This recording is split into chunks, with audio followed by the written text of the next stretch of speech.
ইসলামের দ্বিতীয় খলিফা হযরত ওমর,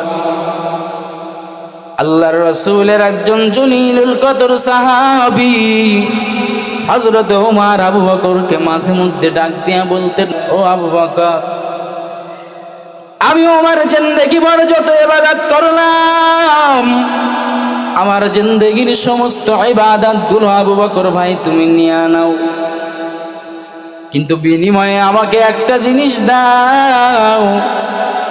হযরত আবু বকর বললেন, ও ওমর, তুমি আমার কাছে জিন্দেগির আমলের বিনিময়ে কি চাও? মানুষ তো জিন্দেগির আমলের বিনিময়ে রবের কাছে জান্নাত চায়, মানুষ আল্লাহ রাব্বুল আলামিনের দয়া চায়। ও ওমর, তুমি তোমার জিন্দেগির বিনিময়ে, জিন্দেগির ইবাদতের বিনিময়ে আমার কাছে কি চাও? বলে, রে ভাই আবু বকর,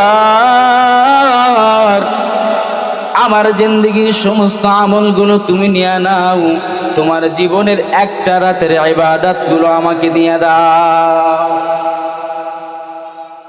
আবু বকর বলেন, ভাই ওমর, কোন সেই রাতের ইবাদত? হযরত ওমর বলেন, রে আবু বকর, তোমার হিজরতের রজনীর ইবাদতগুলো, সবগুলো তুমি আমাকে দিয়া দাও, আমি ওমরের জিন্দেগির সমস্ত আমলগুলো তুমি নিয়ে নাও।